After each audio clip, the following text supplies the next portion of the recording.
बेटे की बची हुई चाय का सच। दोस्तों, कुछ रिश्ते बहुत शोर नहीं मचाते, वे बस रोज हमारे आसपास चुपचाप मौजूद रहते हैं।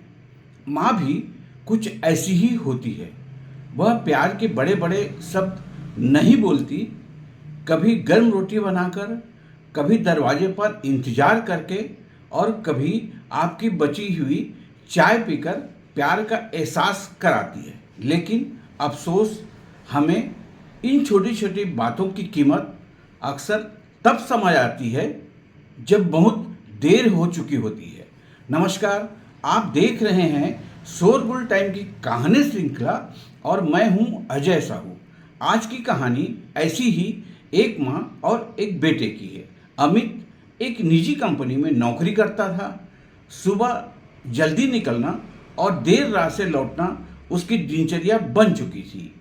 माँ रोज सुबह उठकर उसके लिए चाय बनाती, नाश्ता तैयार करती।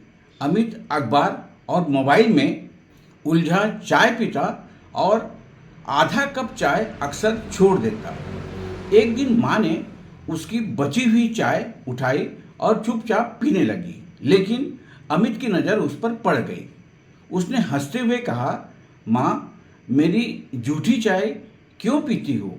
माँ मुस्कुराई, बोली, जूठी कहाँ है बेटा, तेरे कप में बची हुई चाय है। यह सुनते ही अमित हंसकर ऑफिस चला गया। इधर माँ भी मुस्कुराती रही। अमित को क्या पता था कि वह हर सुबह बची हुई चाय नहीं, उसके साथ बचा हुआ थोड़ा सा समय पी रही थी। दिन गुजरते गए। एक सुबह अमित बहुत जल्दी में था। माँ ने हमेशा की तरह चाय का कप आगे बढ़ाया। अमित ने कप हाथ में लिया, एक घूंट पिया और बोला, माँ, आज बहुत देर हो रही है, शाम को बात करता हूँ। माँ ने पूछा, बेटा, आज जल्दी लौटेगा ना? अमित ने मोबाइल देखते हुए कहा, पता नहीं माँ, काम ज़्यादा है, कोशिश करता हूँ। माँ ने बस इतना कहा, ठीक है बेटा, अपना ध्यान रखना। वह दरवाजे तक उसे छोड़ने आई।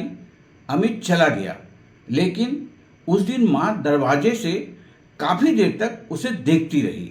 शाम को अमित घर लौटा तो घर असामान्य रूप से शांत था।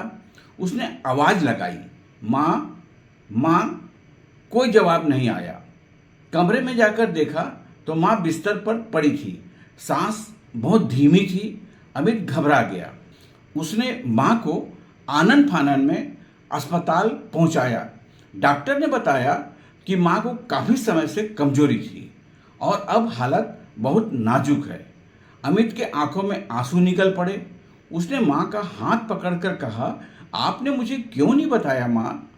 माँ ने बड़ी मुश्किल से आंखें खोली, हल्की सी मुस्कान आई, फिर बोली, तू परेशान हो जाता बेटा। अमित रोते हुए बोला, आप मेरी माँ हैं, आप ठीक रहें, इससे ज़्यादा ज़रूरी मेरे लिए क्या हो सकता है? माँ ने कोई जवाब नहीं दिया, बस उसकी उंगलियां बेटे के हाथ पर कस गई। अगली सुबह अमित अस्पताल में ही था। उसे अचानक याद आया, माँ रोज उसके लिए चाय बनाती है। उसने अस्पताल की कैंटीन से 2 कप चाय ले आया।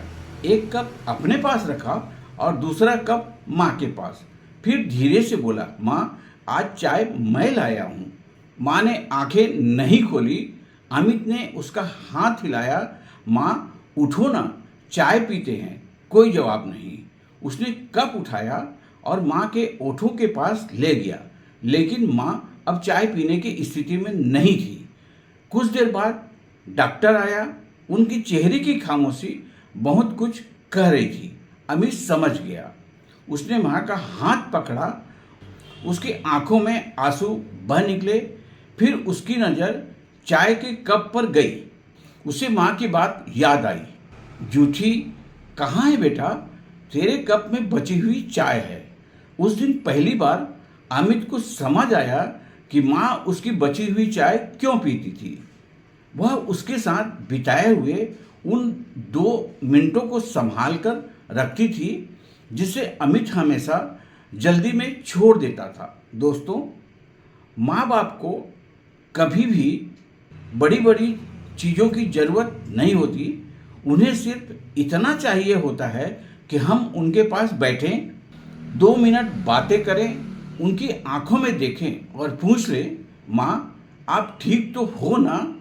क्योंकि ज़िंदगी में कुछ चीज़ें ऐसी होती है जिसकी कीमत हमें तब समझ आती है जब वो हमारे पास नहीं होती। याद रखिए, अपने घर में मौजूद उन रिश्तों को समय दीजिए जिन्हें आपने यह सोचकर कल पर छोड़ रखा है कि अभी तो बहुत समय है।